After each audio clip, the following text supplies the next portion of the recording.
Hi sir, hi classmates, good morning, good afternoon, good evening everyone. So by the way, I'm Judy Turco. I am one of the reporter of the group 10. So today we're going to talk about the three topics or the three lessons. What are those? So lesson 26, which is the gender and media. Lesson 27 is the gender and activism. Lesson 28 is the gender and other cross-cutting issues, education, general health, and mental health. So, by the way, my assigned topic was all about the lesson 26, which is the gender and media. Okay, so first of all, I'm going to elaborate my topic, which is gender and media. Okay, when I ask you, what is gender? So, gender is a characteristics of women or men that are socially constructed. Mao di ay. Kaya ang gender di ay is a psychological, biological, social, cultural, and behavioral characteristics that define men and women. So dahil sa sex, no? Kaya ang sex is it's all about the reproductive organs, being male and female. Okay, what is media? Media are the communication outlets or tools used to store and deliver information or data. So ang social media is like, for example, kaning Facebook, Instagram, TikTok, mga mga social media. So now let us talk about the introduction of my topic, which is gender and media. Okay, according to the Philippine Statistics Authority, 81% of Filipinos watch the television. Grabe, kadaghan man yung mananaw na itong mga television. Remember, 81%. So it is a very big percent. No? And still remains to be the most untrusted source of information in the country. So television is sa aton Pilipinas, no? Television is one of the most trusted information in our country. So we watch TV for entertainment or information. Sakto. May tanaw tayo sa lida para ma-entertain ta, para mawa ta sa, for example, mamboring ta, matanaw tayo sa lida for entertainment. And also not only for the entertainment, but also for the information through TV, soap operas, news, and entertainment programs. So, nita na ito sa lida para ma-entertain and to get information. We become passive consumers of what TV has to offer, information, shock, humor, and etc. So, therefore, the media influences our perception of different topics. It is important for us to look deeply into what is present or feels or represent of our everyday realities. So now, media representation. So when we talk about media representation, is how the media presents or frames aspects of the society, such as gender, age, and ethnicity.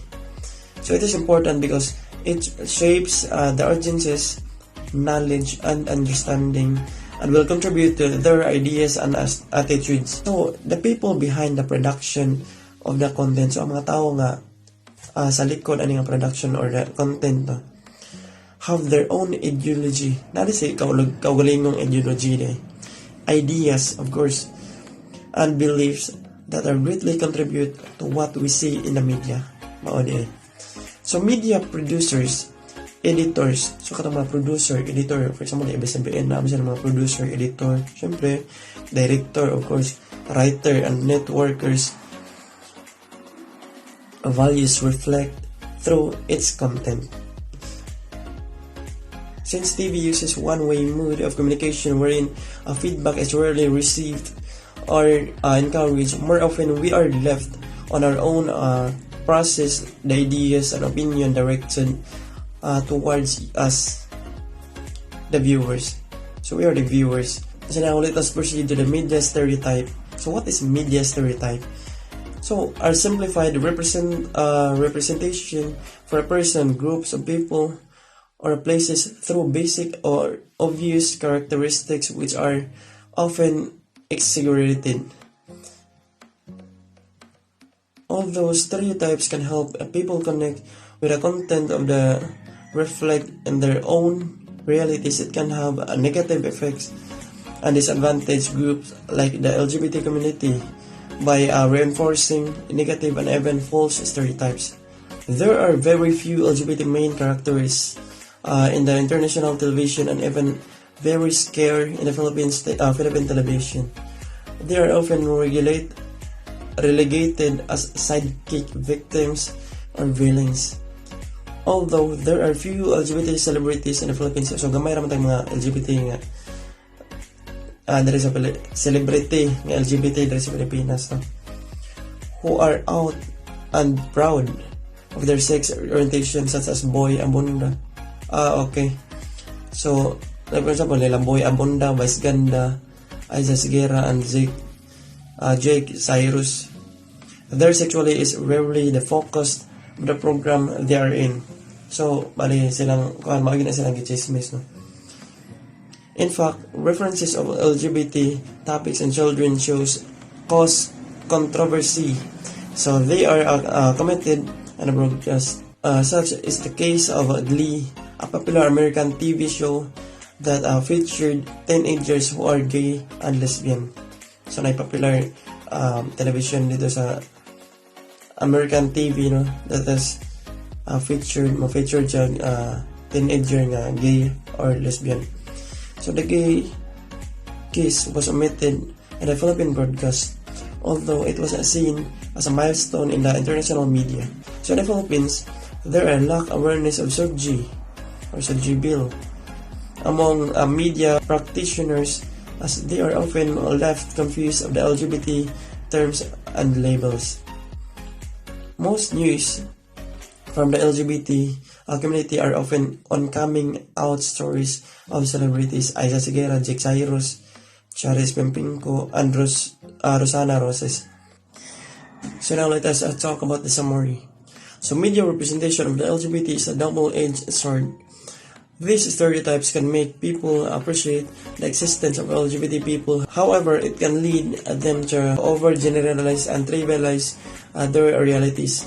It is important to learn how to spot a stereotype in the media so we can be critical on the false representation of real people. Our topic for today is all about gender and activism. So when we talk about activism, it's defined as collective effort to shape and transform political, socio-cultural, and other environmental status quo. Two key elements are needed in to carry out activism. First is participation. It defines contributing in transforming social realities by engaging and taking part in various aspects of an initiative reform. Lastly is collaboration. Simply refers to working together towards a goal. So basically activism is kind of improvement that involves a lot of people to participate, collaborate by a girl's action, especially in supporting or pursuing to one side of a party or any other controversial issues in terms of politics, sociocultural, and other environmental status quo. So these are objectives. First is discuss heteronormativity and its manifestation. And the second, appreciate the contribution of activism in social change. Our society is now advocating towards equal rights for everyone. Through the Universal Declaration of Human Rights, or UDHR, which was drafted in 1948 by all countries who are members of the nation. Now, this is very significant. The drafting of the UDHRs signifies and acknowledges that everyone, including LGBT people, in terms of equal in dignity and rights. So how should understand heteronormativity?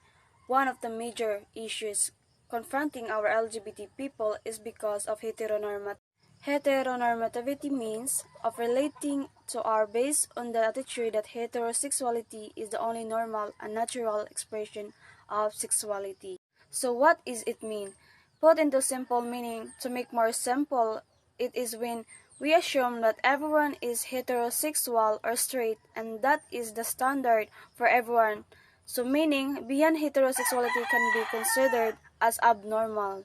So meaning heteronormative point of view, again I am referring to heteronormative, is a straight people are placed at a privileged group by viewing them as the standard or normal. So anyone who does not adhere to that standard are viewed as a lesser. For example, like women who love women are called lesbian, and the men who love men are called gays. People who love men or women are called bisexual. People who feel that they do not belong to their biological sex are called transgender. And other people who that reject the notion of gender binaries, male or female or masculine or feminine, so basically they are not considered as within standard or what we consider as normal based on the heteronormativity view. Heteronormativity has been so ingrained in our social and political institution that it's been almost invisible. Most people unknowingly subscribe to heteronormative standards just because that is the way it has always been for them. Like assigning blue for boys and pink for girls. But the question is, what happened when a boy wants pink toys? Yes, you guessed it right. Definitely, that person or that boy would be judged by criticized that person is a gay. So they are reprimanded and criticized in a process called normalization. Again, normalization is a process limits person choices and freedom. Now, what does it mean? For the LGBT group of people, it means they are marginalized, treated as inferior, discriminated, and branded as abnormal and treated as a second-class citizen. This leads into homophobia, transphobia, biphobia, prejudice, discrimination, violence, and other hostile acts towards LGBT people. If you trace history, a lot of heteronormative violence occurred, but the one of the major historical event, Auschwitz is the murder of LGBT women and men during the Nazi Holocaust, and we consider that as heteronormative violence. So in the present world today, normalization put limits into children or in our people. Why?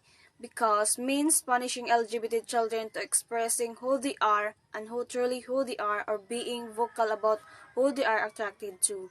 For example, in a workplace, it could mean being fired or not being promoted just because you are not straight. At home, mean being disowned by your family because you are LGBT or being bullied by your family because you are not masculine enough or feminine enough. In the politics, it manifests policies denying LGBT their freedom, such as anti-sodomy laws in many countries where being LGBT is a crime punishable by imprisonment or death.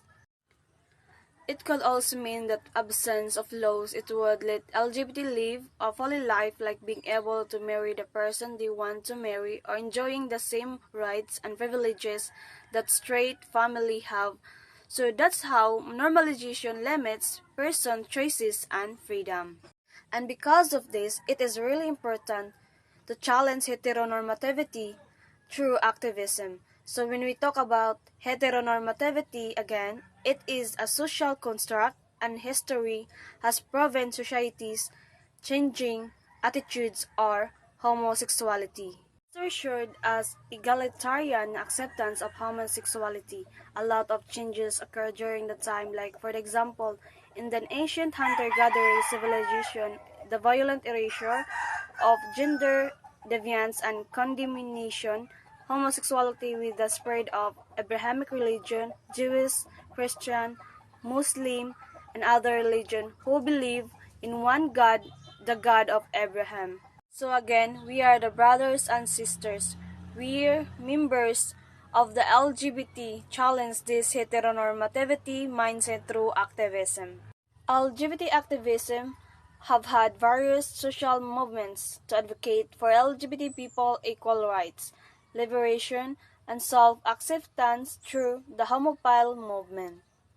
These social movements engage in political and social activism through street rallies, pride marches, law lobbying, engaging the media arts and other activities that empowered LGBT community.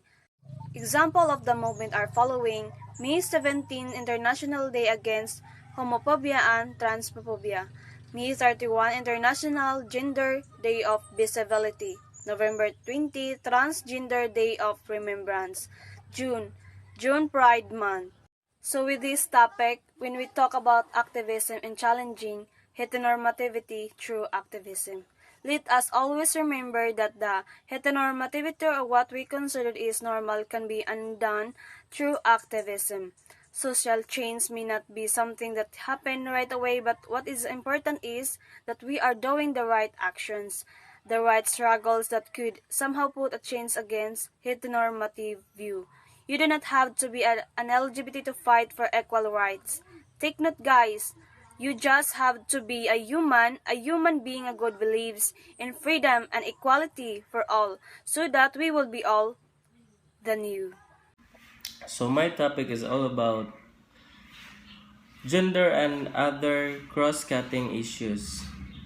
Education, general health, mental health. So, gender and education.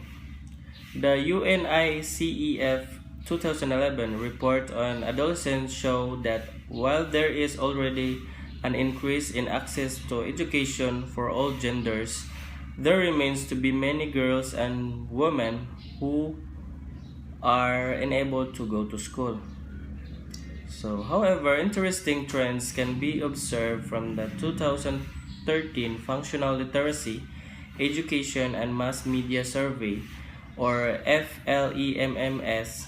This study showed that there are more males, 4.6 in a 1,000, children aged 6 to 14 who are able to attend school compared for female 2.4 in a 1,000.